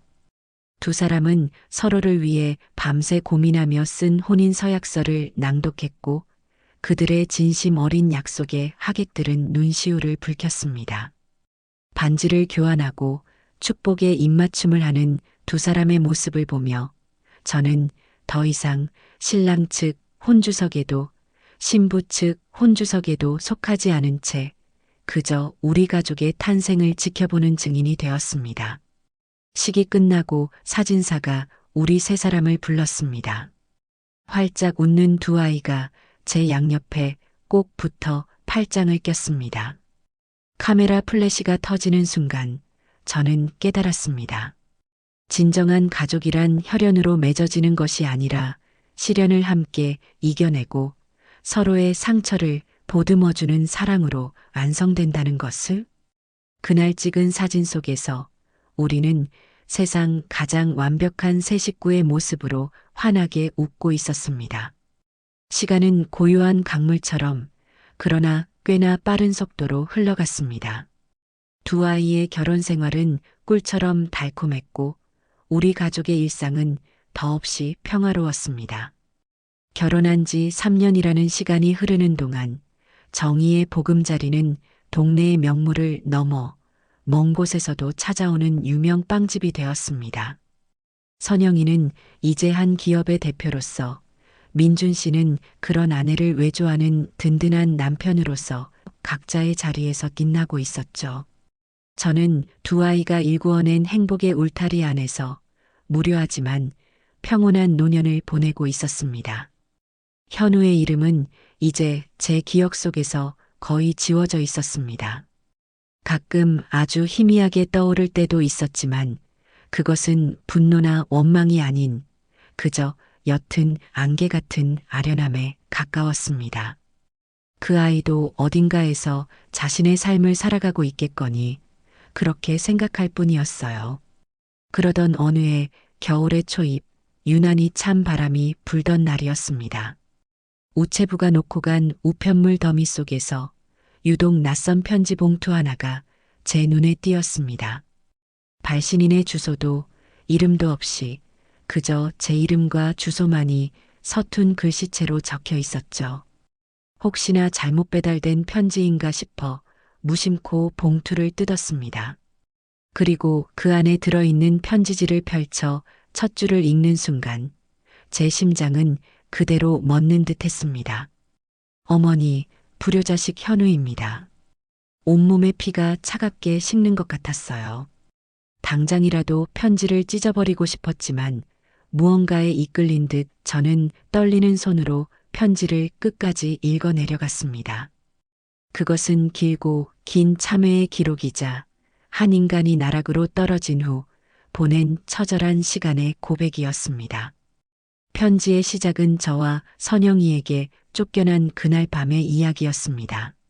모든 것을 잃고 갈 곳 없이 밤거리를 헤매며 그는 처음에는 세상을 저주하고 저와 선영이를 원망했다고 합니다. 자신의 잘못은 생각하지 않고 모든 불행의 원인을 남에게 돌리며 증오심을 키웠다고 했어요.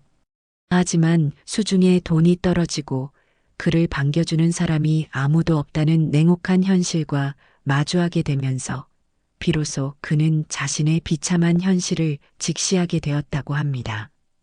그는 무작정 남쪽으로 내려가 신분을 숨긴 채 항구의 막노동꾼으로 일하기 시작했다고 적었습니다. 태어나서 처음으로 제 몸을 써서 돈을 벌었습니다. 새벽부터 밤늦게까지 비린내 나는 생선을 나르고 얼음장 같은 바닷물에 손을 담그며 저는 하루 일당 몇만 원을 손에 쥐었습니다.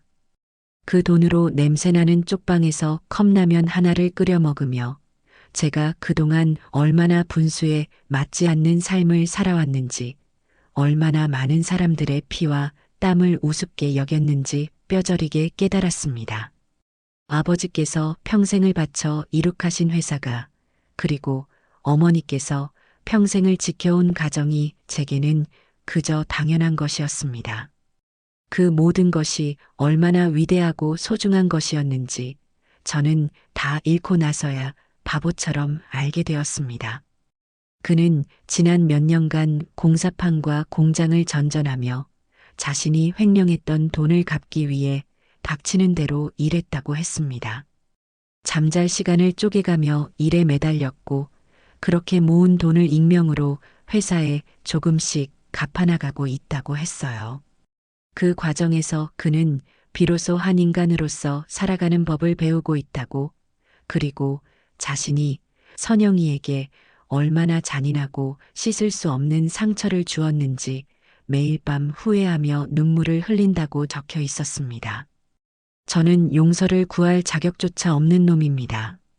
제 욕심 때문에 아버지의 임종도 지키지 못했고 어머니의 가슴에 평생 아물지 않을 상처를 드렸으며 세상에서 가장 순수했던 한 여자의 믿음과 사랑을 배신했습니다. 이 죄는 제가 평생 짊어지고 가야 할 제 십자가일 겁니다. 이 편지를 쓰는 이유는 용서를 구하기 위함이 아닙니다. 그저 어머니께서 제게 주셨던 사랑이 헛된 것이 아니었다고, 비록 너무나도 늦었지만 당신의 아들이 이제라도 아주 조금은 철이 들었다는 것을 알려드리고 싶었습니다. 부디 어머니와 선영이만큼은 제가 드린 상처는 모두 잊으시고 세상에서 가장 행복하게 살아가시기를 이 세상 어딘가에서 제가 매일 밤 기도하고 또 기도하겠습니다. 다시는 두 분 앞에 나타나 이 평화를 깨뜨리는 일은 없을 겁니다. 그저 당신의 불효자식이 아직 죽지 않고 자신의 죄값을 치르며 살아가고 있다는 것만 알아주셨으면 합니다. 안녕히 계십시오, 어머니. 편지의 마지막 장은 군데군데 눈물로 번져 글씨를 알아보기 힘들 정도였습니다. 저는 편지를 다 읽고 나서도 한참 동안이나 그 자리에 못 박힌 듯 앉아 있었습니다. 마음속에서 뜨거운 것과 차가운 것이 동시에 소용돌이 치는 듯한 기분이었어요. 증오와 분노는 이미 오래전에 희미해졌지만 그 자리를 채운 것은 연민이나 동정이 아닌 그저 깊고 아득한 슬픔이었습니다. 한때는 제 전부였던 아들이 저렇게 처절하게 망가져서야 비로소 인간이 되어가는 과정이 어미인 제게는 너무나도 아프게 다가왔습니다. 그날 저녁 저는 여느 때와 같이 선영이, 민준 씨와 함께 식탁에 마주 앉았습니다. 하지만 제 마음속의 폭풍 때문인지 밥알이 제대로 넘어가지 않았어요. 제 표정이 어두운 것을 눈치챈 선영이가 걱정스럽게 물었습니다. 어머니, 어디 편찮으세요? 안색이 안 좋으세요. 저는 잠시 망설이다가 낮에 받았던 편지 이야기를 조심스럽게 꺼냈습니다. 그리고는 현우가 보낸 편지의 내용을 처음부터 끝까지 담담하게 읽어주었어요. 두 사람은 숨을 죽인 채 제 이야기에 귀를 기울였습니다. 편지 낭독이 끝나고 식탁에는 무거운 침묵이 흘렀습니다. 침묵을 깬 것은 선영이었습니다. 그 사람도 많이 힘들었겠네요. 아이의 목소리에는 놀랍게도 그 어떤 감정의 동요도 없었습니다. 마치 오래전 책에서 읽었던 나와는 상관없는 사람의 이야기를 듣는 듯한 담담함이었죠. 선영아, 너는 그 아이를 용서할 수 있겠니? 제 조심스러운 질문에 선영이는 찻잔을 들어 한 모금 마시고는 저를 보며 희미하게 미소 지었습니다. 그 미소는 너무나도 평온해서 오히려 비현실적으로 느껴질 정도였어요. 어머니, 용서라는 건요. 제 생각에는 미움이라는 감정이 남아있을 때나 가능한 것 같아요. 미워하는 마음이 있어야 그 마음을 거두고 용서라는 걸 할 수 있는 거잖아요. 그런데 제 마음속에는 이제 그 사람에 대한 미움이 조금도 남아있지 않아요. 그냥 아무런 감정이 없어요. 그러니 용서하고 말고 할 것도 없는 셈이죠.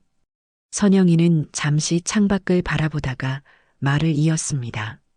그저 한때 제 인생을 스쳐 지나갔던 사람이 어딘가에서 자신의 삶을 잘 살아냈으면 좋겠어요. 더 이상 과거의 잘못에 얽매여서 스스로를 괴롭히지 말고요. 그게 제가 그 사람에게 바라는 전부예요. 그 말을 듣는 순간 저는 선영이가 진정으로 강해졌다는 것을, 과거의 상처를 완벽하게 극복하고 자기 삶의 온전한 주인이 되었다는 것을 깨달았습니다. 옆에서 조용히 듣고 있던 민준 씨가 선영이의 손 위에 자신의 손을 포개며 말했습니다. 당신 말이 맞아요. 우리는 앞으로 우리에게 주어진 행복을 누리며 살아가면 돼요. 하지만 어머님, 만약을 위해서라도 그 사람이 다시는 우리 주변에 나타나지 못하도록 제가 계속 신경 쓰고 있겠습니다. 두 분께서 다시는 불안해하시는 일이 없도록요. 듬직한 아들의 말에 저는 비로소 마음이 놓였습니다. 며칠 뒤 저는 남편의 친구였던 최 사장에게 연락해 현우의 소재를 파악해달라고 부탁했습니다. 그 아이가 정말 편지에 쓴 것처럼 살고 있는지 제 눈으로 확인하지는 않더라도 알아야만 할 것 같았어요. 얼마 후 최 사장에게서 연락이 왔습니다. 현우는 정말 남해의 작은 조선소에서 용접공으로 일하며 낡은 사택에서 혼자 조용히 지내고 있다고 했습니다. 일솜씨가 성실해서 주변 평판도 나쁘지 않다고 했어요. 그 소식을 전해 듣고 저는 제가 해야 할 마지막 일이 무엇인지 마음을 정했습니다. 저는 최 사장을 통해 현우의 이름으로 작은 통장 하나를 만들어 주었습니다. 그리고는 매달 아주 적은 금액을 어머니가 아닌 먼 곳에서 당신을 응원하는 사람이라는 이름으로 보내기 시작했습니다. 그 아이가 다시 일어서는데 방해가 되지 않을 정도로, 하지만 혹시라도 아프거나 힘든 일이 있을 때 최소한의 버팀목은 되어줄 수 있는 정도의 금액이었죠. 이것이 제가 어미로서 그 아이의 인생에 개입할 수 있는 마지막 선이었습니다. 멀리서 지켜보되 결코 가까이 다가가지 않는다. 인연의 끈은 끊어내되 어미의 마음 한 자락은 남겨둔다. 그것이 제가 내린 길고 길었던 아들과의 관계에 대한 마지막 결론이었습니다. 그 일을 끝내고 나니 제 마음을 짓누르던 마지막 돌덩이 하나가 비로소 사라지는 기분이었습니다. 저는 비로소 과거로부터 완벽하게 자유로워졌습니다. 이제는 오직 내 앞에 있는 소중한 가족들과 함께 만들어갈 따뜻한 미래만을 바라볼 수 있게 되었습니다. 과거라는 이름의 길고 어두웠던 터널을 완전히 빠져나오자 우리 앞에는 눈부시게 찬란한 세상이 펼쳐졌어요. 선영이의 뱃속에서 새로운 생명이 자라기 시작한 그날부터 우리 가족의 시간은 이전과는 비교할 수 없을 만큼 풍요롭고 따뜻하게 흘러갔죠. 제 인생의 화양연화가 바로 지금이 아닐까. 저는 매일 아침 눈을 뜨며 그런 생각을 했어요. 한때는 잿더미만 남았다고 생각했던 제 삶의 정원에 이토록 아름다운 꽃들이 다시 피어날 줄은 꿈에도 몰랐으니까요. 선영이의 임신 소식을 처음 알게 된 날은 잊을 수 없는 어느 초봄의 저녁이었습니다. 그날따라 선영이는 저녁 식사를 마친 후에도 안절부절 못하며 제 곁을 맴돌았어요. 무슨 할 말이라도 있는 사람처럼 입술을 달싹이다가 말고 찻잔만 만지작거렸죠. 저는 그런 아이의 모습에 혹시 무슨 걱정거리라도 생긴 건 아닌가 싶어 조용히 물었습니다. 선영아, 무슨 일 있니? 얼굴이 왜 그러니? 어디 안 좋은 데라도 있는 게야? 제 질문에 아이는 고개를 세차게 저으며 이내 결심한 듯 작은 목소리로 말했어요. 어머니, 저 어머니께 선물을 하나 드려도 될까요? 선물이라는 말에 저는 의아해하며 아이를 쳐다보았죠. 선영이는 제게 예쁘게 포장된 작은 상자 하나를 내밀었어요. 이게 뭐냐? 제가 묻자 아이는 그저 얼굴만 붉힌 채 어서 열어보라는 눈짓만 보냈습니다. 조심스럽게 포장지를 뜯고 상자를 열어본 저는 그 안에 담긴 내용물을 보고 순간 숨을 멈췄어요. 상자 안에는 제 손바닥보다도 작은 앙증맞은 아기 신발 한 켤레와 함께 선명한 두 줄이 그어진 작은 막대기가 나란히 놓여 있었죠. 머릿속이 하얘지는 기분이었습니다. 이게 대체 무슨 의미일까? 제가 어리둥절한 표정으로 아이를 쳐다보자 선영이는 눈에 눈물이 그렁그렁한 채로 제게 말했어요. 어머니, 저 할머니 되실 것 같아요. 그 말을 듣는 순간 제 심장이 쿵 하고 내려앉는 것만 같았어요. 온몸에 전율이 흘렀고 손에 들고 있던 상자를 떨어뜨릴 뻔했죠. 기쁨, 감격, 환희, 고마움. 세상의 모든 긍정적인 감정들이 한꺼번에 제 가슴으로 몰려와 폭풍처럼 휘몰아쳤습니다. 저는 아무 말도 하지 못하고 선영이의 얼굴만 멍하니 바라보았어요. 제 눈에서 뜨거운 눈물이 주르륵 흘러내리는 것을 보고서야 선영이가 제 품에 와락 안겼습니다. 어머니, 선영아, 내 딸아. 우리는 한참 동안 서로를 부둥켜 안고 아이처럼 목 놓아 울었어요. 그것은 슬픔의 눈물이 아닌 기쁨과 감사의 눈물이었죠. 그동안 우리가 함께 겪어온 시련과 아픔들이 이 작은 생명의 탄생 소식 하나로 깨끗하게 치유되는 듯한 기분이었습니다. 마침 퇴근하고 돌아온 민준 씨는 현관에 들어서자마자 서로 부둥켜 안고 울고 있는 우리를 보고 기겁을 했어요. 어머님, 선영 씨, 무슨 일입니까? 왜 우시는 거예요? 그는 가방을 내팽개치고 달려와 우리를 떼어놓으며 다급하게 물었죠. 선영이가 울음 섞인 목소리로 여보하며 테스트기를 내밀자 민준 씨는 그것을 받아들고 한참을 들여다보더니 이내 그 의미를 깨닫고는 그 자리에 얼어붙고 말았습니다. 그리고 다음 순간 와 하는 함성과 함께 선영이를 번쩍 들어올리며 집안을 빙글빙글 돌기 시작했어요. 내가 아빠가 된다. 내가 아빠가 된대. 어린아이처럼 기뻐하는 민준 씨의 모습을 보며 저와 선영이는 눈물 젖은 얼굴로 마주보며 소리내어 웃었죠. 우리 가족에게 찾아온 세상 그 무엇과도 바꿀 수 없는 기적이었습니다. 그날부터 저는 세상에서 가장 행복하고 분주한 예비 할머니가 되었어요. 선영이의 입덧이 시작되자 저희 집 부엌은 24시간 전쟁터나 다름없었죠. 아이는 냄새에 극도로 예민해져서 밥 짓는 냄새만 맡아도 헛구역질을 했어요.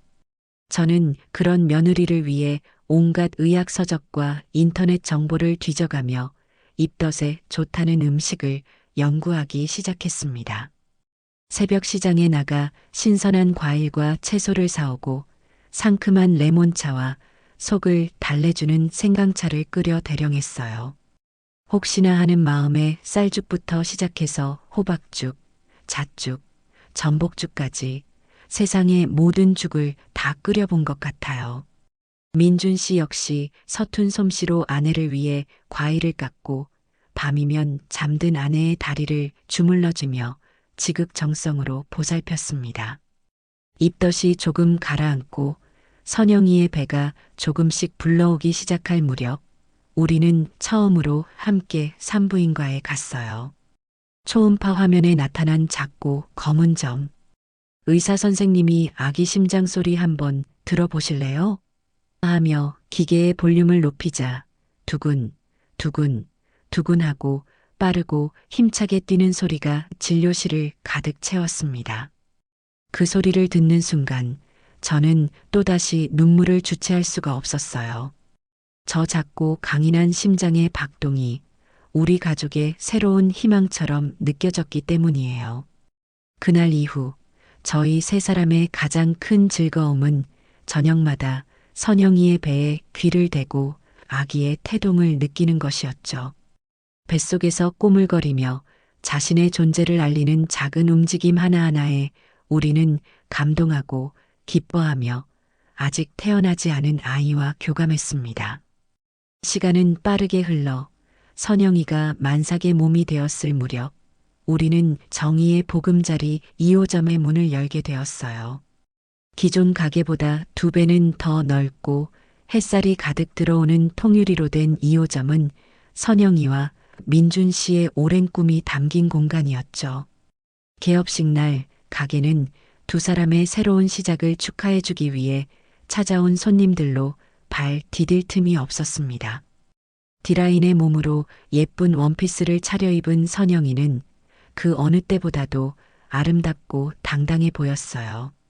아이는 이제 누군가에게 의지하는 연약한 존재가 아닌 자신의 삶과 사업을 책임지는 어엿한 대표가 되어 있었죠.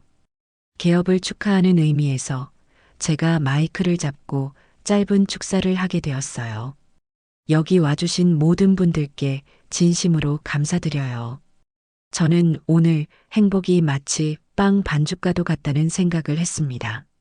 좋은 재료들을 정성껏 한데 모아 반죽하고 때로는 아플 정도로 힘껏 치대고 눌러주어야만 비로소 따뜻한 오븐 속에서 맛있게 부풀어 오를 준비를 마치게 되니까요. 기다림의 시간 또한 반드시 필요하고요. 저희 가족은 그 모든 시간을 거쳐 이제 이렇게 먹음직스럽게 부풀어 오른 따끈따끈한 행복을 여러분과 함께 나누게 되었습니다. 부디 이곳 정의의 보금자리가 여러분의 지친 삶에 작은 위로와 달콤한 행복을 선물하는 공간이 되기를 바라요. 제 말이 끝나자 뜨거운 박수갈채가 쏟아졌습니다. 제 뒤를 이어 마이크를 잡은 선영이는 감정이 벅차오르는 듯 한참 동안 말을 잇지 못했어요. 겨우 마음을 추스른 아이는 찾아와 주신 모든 분들께 감사를 전하고 남편인 민준 씨에게 사랑을 고백한 뒤 마지막으로 저를 바라보며 말했습니다. 그리고 세상에서 가장 든든한 제 편이 되어주신 우리 어머니. 어머니가 아니었다면 오늘의 저는 없었을 거예요. 절망의 구렁텅이에서 저를 꺼내주시고 다시 일어설 용기를 주신 분이 바로 어머니셨어요. 이 가게는 어머니께서 제게 주신 두 번째 인생 그 자체예요. 어머니, 정말 감사하고 사랑해요.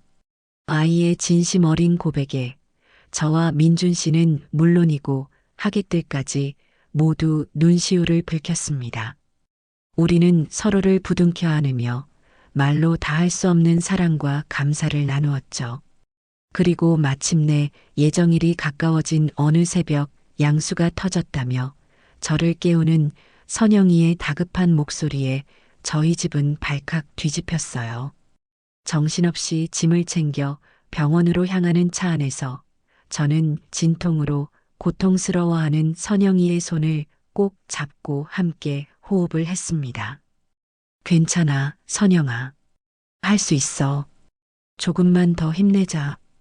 병원에 도착한 후 10시간이 넘는 기나긴 상고의 시간이 이어졌어요. 분만실 앞에서 초조하게 서성이는 민준 씨의 등은 땀으로 흠뻑 젖어 있었죠. 그리고 마침내 새벽의 정적을 깨는 우렁찬 아기 울음소리가 복도를 가득 채웠습니다. 응애, 응애. 그 소리를 듣는 순간 저와 민준 씨는 동시에 다리에 힘이 풀려 주저앉고 말았어요. 안도감과 기쁨이 뒤섞인 눈물이 뺨을 타고 흘러내렸습니다. 잠시 후 간호사가 하얀 속삭이에 곱게 쌓인 아기를 제 품에 안겨주었어요. 3.2kg의 예쁜 공주님. 아직 눈도 제대로 뜨지 못한 채 작은 입을 오물거리며 제 품에 안긴 아기를 내려다보는 순간 저는 세상의 모든 소리가 멎는 듯한 경이로운 경험을 했어요. 쭈글쭈글하고 붉은 얼굴이었지만 제 눈에는 세상 그 어떤 존재보다도 신비롭고 아름다워 보였죠. 제 남편의 강직한 이마와 선영이의 사랑스러운 입술을 꼭 닮은 아이. 저는 아기의 보드라운 뺨에 조심스럽게 입을 맞추며 하늘에 있는 남편에게 속삭였습니다. 여보, 보세요. 당신을 꼭 닮은 손녀딸이에요. 우리가 이렇게 예쁜 손녀를 보았답니다. 며칠 뒤 기력을 회복한 선영이와 아기가 있는 1인실 병실에 우리 네 식구가 처음으로 다 함께 모이게 되었어요. 선영이는 아기에게 젖을 물리며 세상에서 가장 평화로운 미소를 짓고 있었고, 민준 씨는 그 모습을 휴대폰 카메라에 담느라 여념이 없었죠. 저는 아기가 덮을 작은 이불을 정리해주며 이 완벽한 행복의 풍경을 가슴에 새겼습니다. 자, 여기 보세요. 우리 가족 첫 사진입니다. 하나, 둘, 셋. 민준 씨의 외침에 우리는 모두 카메라를 향해 활짝 웃었어요. 찰칵 하는 소리와 함께 그 순간이 영원히 기록되었죠. 민준 씨의 휴대폰 화면에 담긴 사진 속에는 아직 붓기가 덜 빠진 얼굴이지만 더없이 행복해 보이는 엄마 선영이와 감격을 주체하지 못해 바보처럼 웃고 있는 아빠 민준 씨, 그리고 그들의 품에 안겨 천사처럼 잠들어 있는 작은 아기가 있었습니다. 그리고 그들 곁에서 제 인생의 그 어떤 순간보다도 더 온화하고 충만한 미소를 짓고 있는 제가 있었어요. 저는 그 사진을 한참 동안 들여다보았습니다. 배신과 분노로 시작되었던 이 지독한 이야기의 마지막이 이토록 눈부신 해피엔딩일 수 있다는 사실이 기적처럼 느껴졌죠. 저는 제 손으로 직접 악연의 고리를 끊어내고 무너진 가정을 일으켜 세웠으며 피보다 진한 사랑으로 새로운 가족을 만들어냈습니다. 이제 제게 남은 일은 이 소중한 행복을 지키며 세상에서 가장 멋진 할머니로 살아가는 것뿐이에요. 창밖으로 쏟아지는 아침 햇살이 마치 우리의 빛나는 미래를 축복해주는 듯 했습니다. 제 사연 들어주셔서 감사해요.